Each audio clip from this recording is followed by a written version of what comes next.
Welcome back to United Irvine.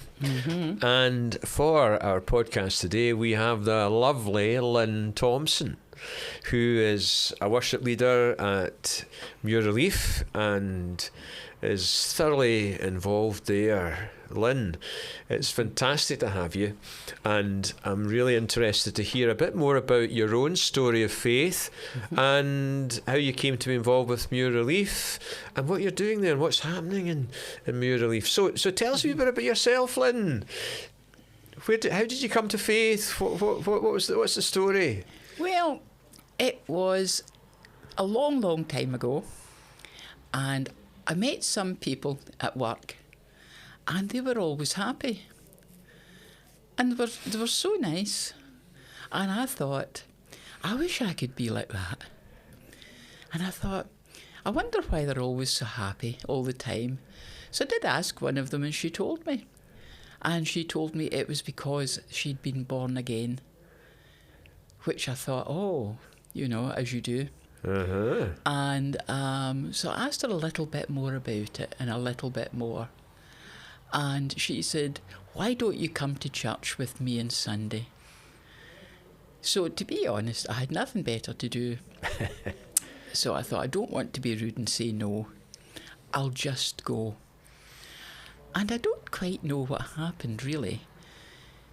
But it dawned on me that this was the way I was to go, which it really wasn't in my mind to do anything of the kind.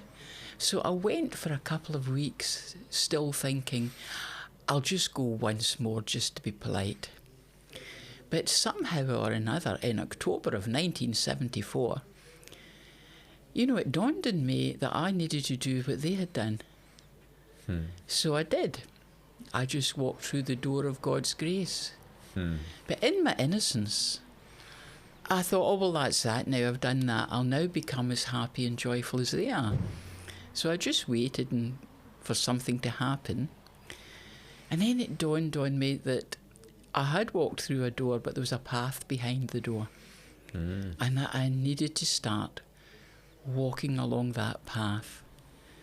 Well, it took me years and years and years to even get started on the path properly.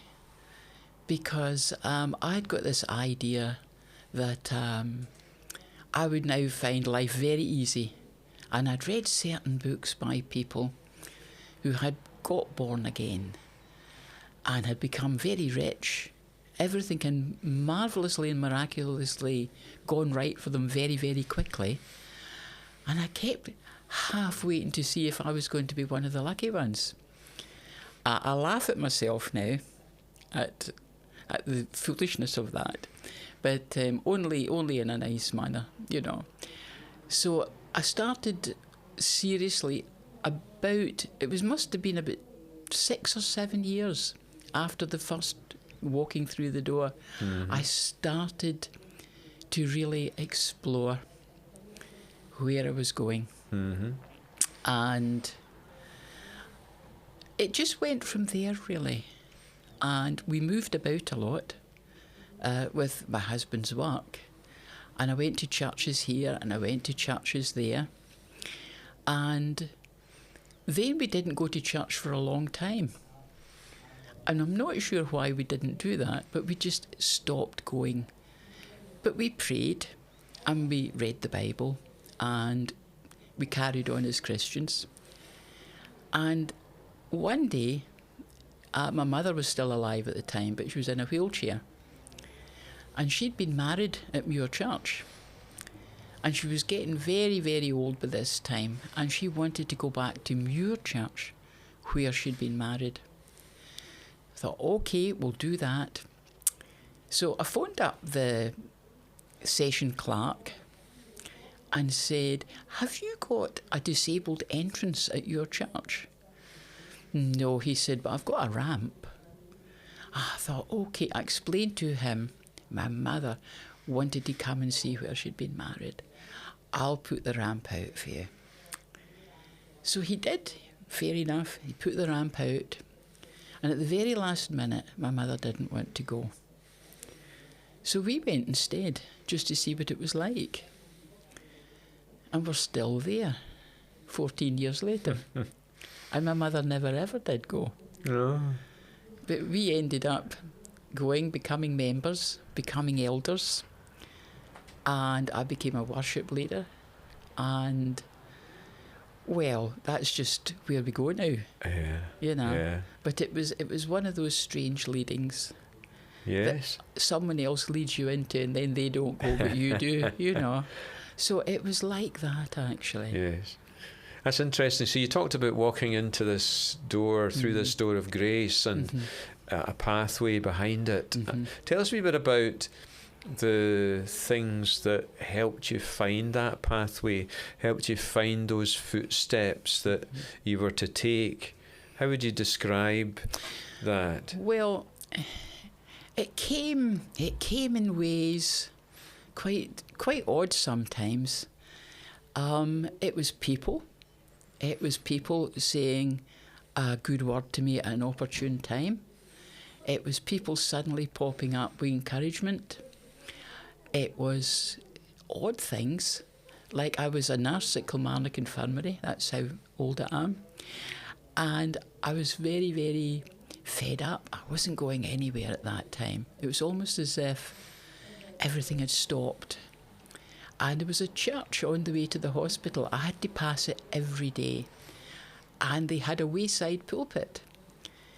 And I looked one day and it said, God's delays are not denials. And I thought, okay, I'll take that. And I read it every day. And the strange thing, Neil, was that poster was left in there for 4 years. I don't know whether they thought it's so good they had to leave it in or they just forgot. But for every day of 4 years, 4 of the hardest years of my life, I read God's delays are not denials.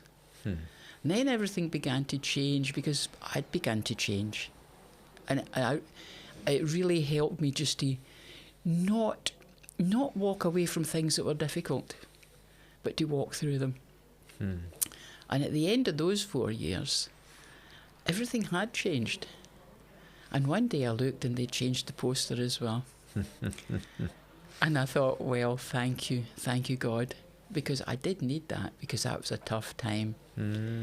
And in so many different ways, people came into my life, sometimes for a short time, sometimes only met them once, but it just kept me going on, you know, and then experiences that actually I saw in my job of nursing, Christian people who came in, and the difference in them, you know, no matter what was happening to them, it spoke to me very much. It's things like that. That's really great. And how did God's word find its way into your life and living? Did you get into the way of reading the Bible? Did you get into the way of listening to God through His word? How did that happen? Well, I must be honest, to begin with, I was picking out the texts that I liked. You know, the ones that, you know, you really want to hear. Yes. And but not reading around them very much. And then someone pointed that out to me, you know, that you got to read the whole thing. So I started doing that. I was quite amazed by what a difference it made. Not just, I was using it as like a pick and mix to begin with. And but then I got into the habit of reading all of it and putting my favourite texts into context. And yeah, because it's just amazing. You can be looking for an answer and just read any part of the Bible, you know, and it's usually there if you want to see it, you know. Yes. If you want to see it. Yes. They say that a text without a context is a con. Yeah. C-O-N. Yes. Yeah. Yes. Getting the bigger picture. I was very, very into that to begin with. I picked all the texts that promised you great wealth and health and happiness, and Yeah, and of course, life does not always deliver in that way, does it? And no, it doesn't. And we learn from St. Paul, of course, about his thorn in the flesh, and how he prayed for the Lord to take it away from him, but he didn't. And of course, we follow a Jesus, a Lord who died on a cross, a way of pain and sacrifice for the sake of others. That's right. Yeah, so you've been learning this Jesus way. And what about talking to God, listening to God, prayer? How's that evolved?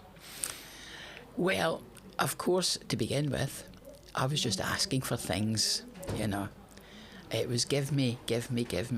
And I think I was talking to Santa Claus rather than God, But as time went on, I realised that it was not always about me. And then I learnt a bit more that it really wasn't all about me. And now I think I understand it's about him, all about him, and what he wants of me. And it appears that what he wants me to be is more like Jesus, which, to be honest, is quite mind-blowing, because I don't think I'm very much like Jesus at all. But I'm allowing him to mould me, I am, actually. And I don't know if it's working, that's for other people to say. But I'm willing. And I think that's the thing about prayer.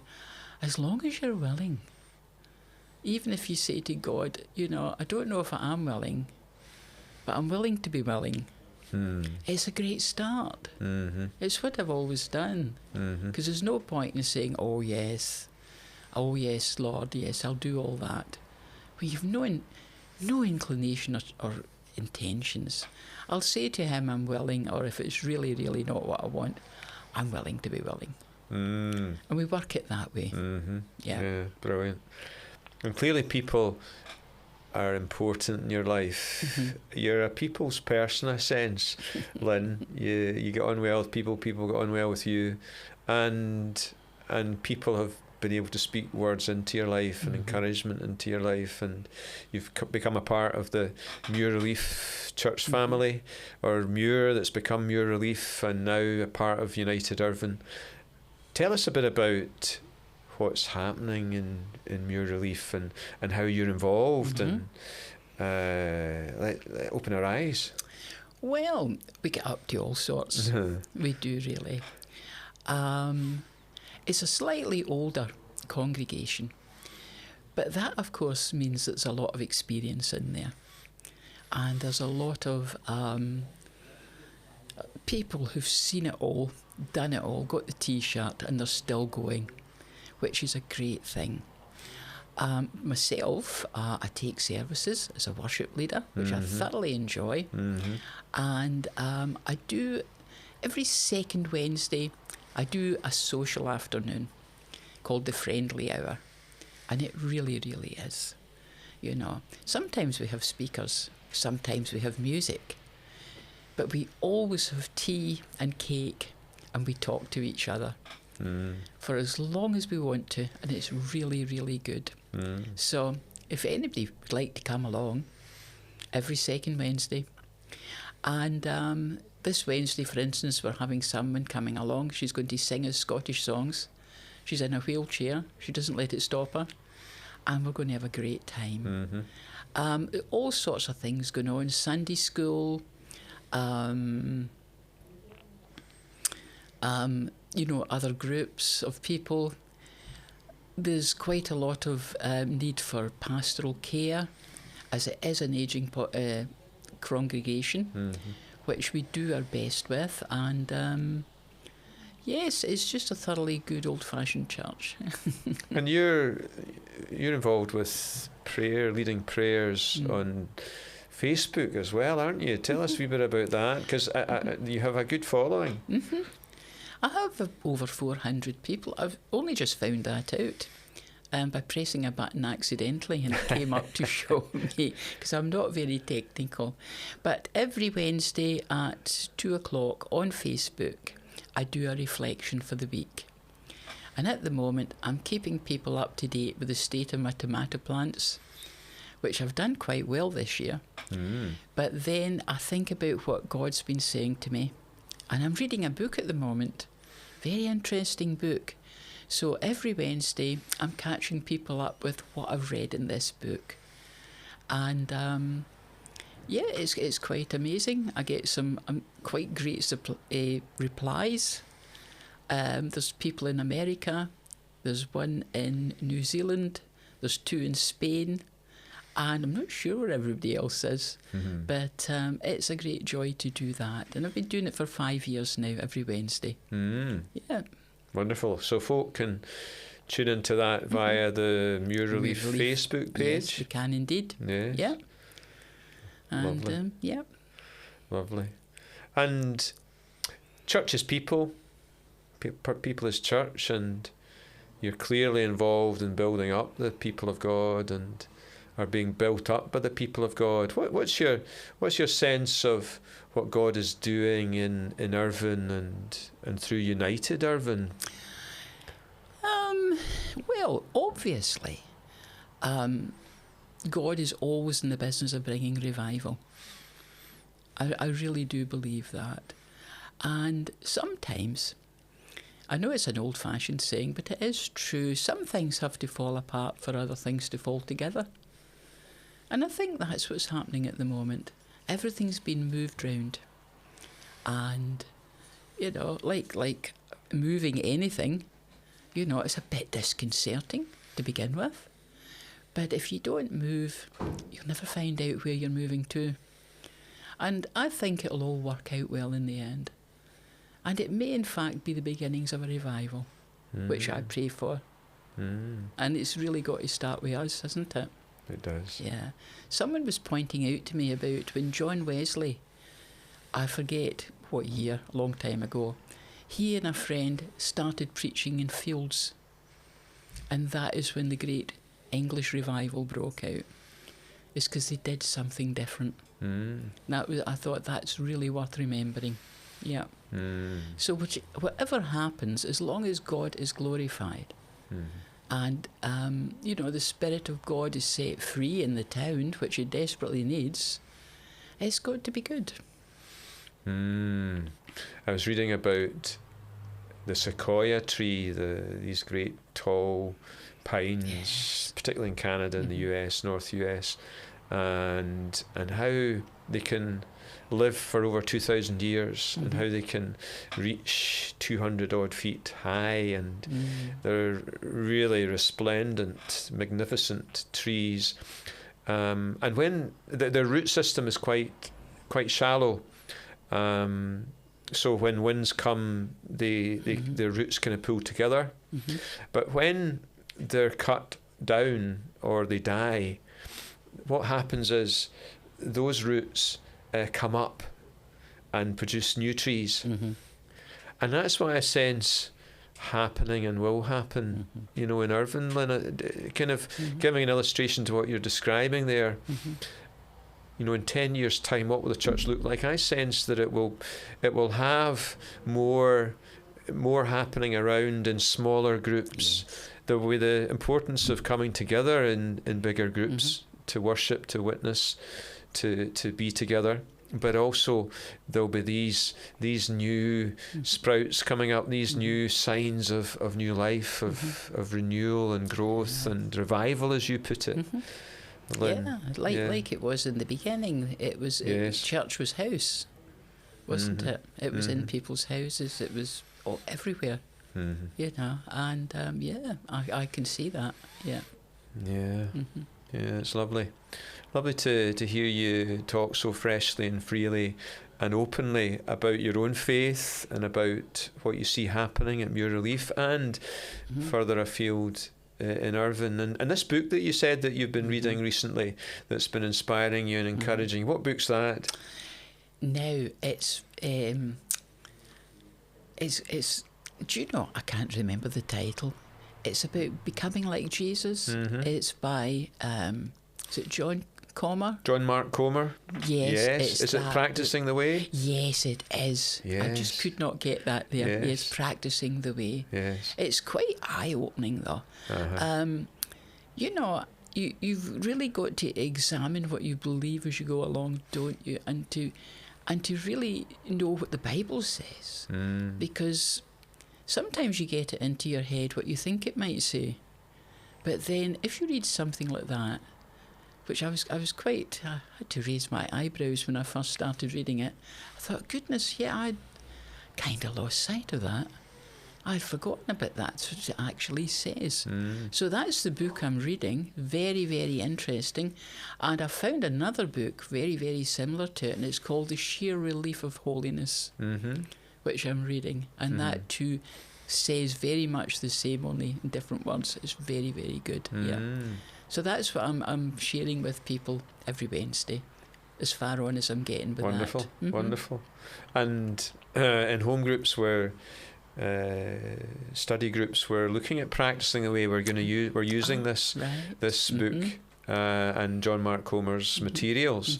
So when this goes out, hopefully there's still a chance for people to plug into one of these groups, becoming like Jesus, as you say. That's really what it's about. Listening to Jesus. It's about doing what Jesus does and being with Jesus and being like him. Yes. Yeah. Which is the way of discipleship. It's this pathway that you were describing early on. Yeah. Lovely. It's it did. I must admit, it took me some time to get up the path, an appreciable distance, but yes, it does, because it's the only way to do it. Because it does say many, many times to be moulded into the image of Jesus, and that's really what we should be going for. Yes, absolutely. Well, it's absolutely brilliant to spend time with you, Lyn, and listen and hear, and we look forward to hearing more about what's happening. We can tune into your Wednesday, not quite they are kind of podcasts. You were asking, what's a podcast?